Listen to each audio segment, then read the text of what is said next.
حسین لبیک یا حسین لبیک یا حسین لبیک یا حسین ای حسین عشق. تشیع بر 3 قطره استواره. نخست جوهر با علم اندیشه خودش گسترش میده. نمود بارزش در اهل بیت امام باقر و امام صادق. تربیت شاگردان و جهاد علمی. جوهر. دوم قطره دیگر است سرخ رنگ به نام خون که جایی که بخواد باز به خطر بیفته دین خدا از این قطره استفاده میکنه و خون میذاره وسط که نمونه بارزش حسین ابن علی است. خون بدی پیروز بشی.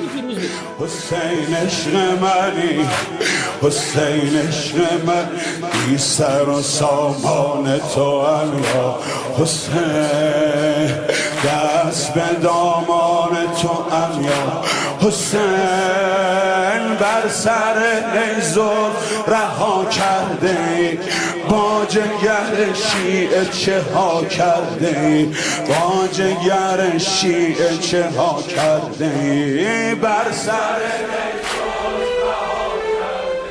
و اما این قطره‌ای که ما امروز میخوایم در موردش صحبت کنیم اشک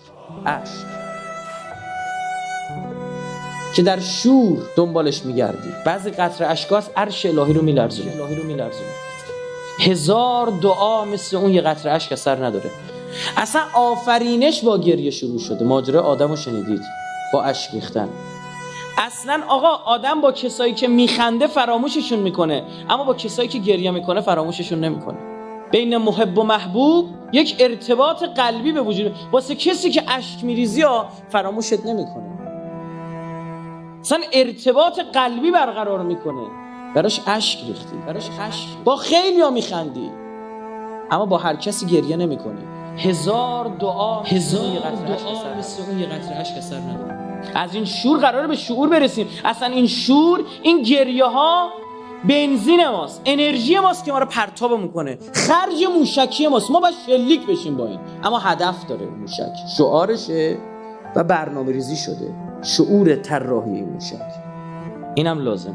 شنیدی میگه شور حسین است چه ها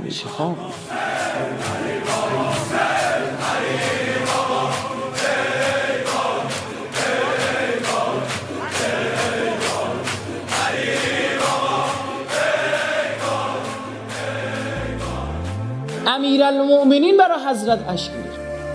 آقا رسول الله با تربت امام حسین قبل از شهادتش اشک ریخت. قبل از شهادت روزی بر پیامبر خدا وارد شدم دیدم چشمان مبارکش اشک‌آلود است. عرض کردم ای رسول خدا آیا کسی شما را ناراحت کرده است که گریه می‌کنید؟ فرمود لحظاتی جبرئیل نزد من آمده بود و از کشته شدن حسین در کنار شط فرات به من خبر داد و گفت آیا میل داری مقداری از تربتش را ببویی و ببینی؟ گفتم بلی. دستش را دراز کرد و مشتی از خاک سرزمینی که حسین در آن به شهادت میرسد را به من داد. قبل شهادتش نتوانستم تحمل کنم و جلوی اشکم را بگیرم. امام کاظم می‌فرمودند چون ماه محرم فرا می‌رسید دیگر پدرم خندان نبود. در این روز مصیبت و اندوه امام به نهایت می‌رسید. او پیوسته می‌گریست و می‌فرمود امروز روزی است که جدم حسین به شهادت رسید. حالا فهمیدی چرا شیعه از اول محرم عزادارش شروع میکنه؟ سیره اهل بیت.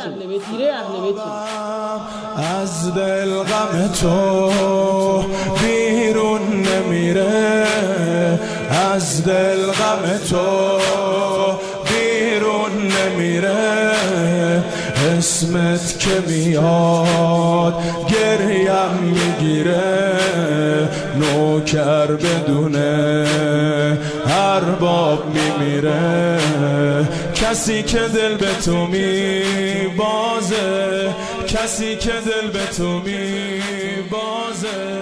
این وهابی میاد میگه آقا برای چی گریه میکنید؟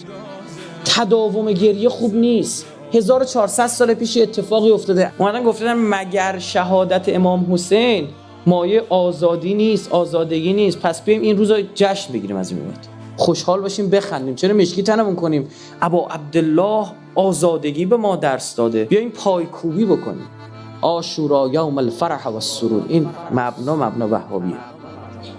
و هذا یوم تبرکت بهی بنو امیه و ابن آکلة الاکباد اللعین ابن اللعین. لعنت بر بنی امیه، لعنت بر بنی امیه. اونا شاد بودن، اونا تبریک میگفتن. بعد من حسابم فرق میکنه.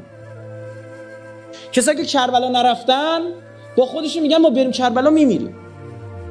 وقتی میری کربلا میبینی اصلا انگار نه انگار یه جوری. کسایی که کربلا رفتن اسمش دست دادا وای میسی تو بین الحرمین قبر مطهر حضرت عباس خیلی بیشتر گریه میکنه تا حرم امام حسین. اصلا عجیبه. بعد دیدم روایت داره آقا امام صادق فرموده شیعیان ما وقتی میان به زیارت جدم حسین پرده رو دلشون میندازیم که نمیرن. راز ظهور در اشک آباد. اصلا تو یاد میگیری که اشک بریزی، گریه کردن رو یاد بگیری. بعد باید بدونی چجوری گریه کنی، واسه کی گریه کنی. این از خود آقا ابا عبدالله. هر کس قطره اشکی در عزای ما بریزد، خداوند بهشت را در مقابل به او عنایت خواهد فرمود. دلم گرفته ماتم خیمه ها، بیا که سینه‌م شده کربلا.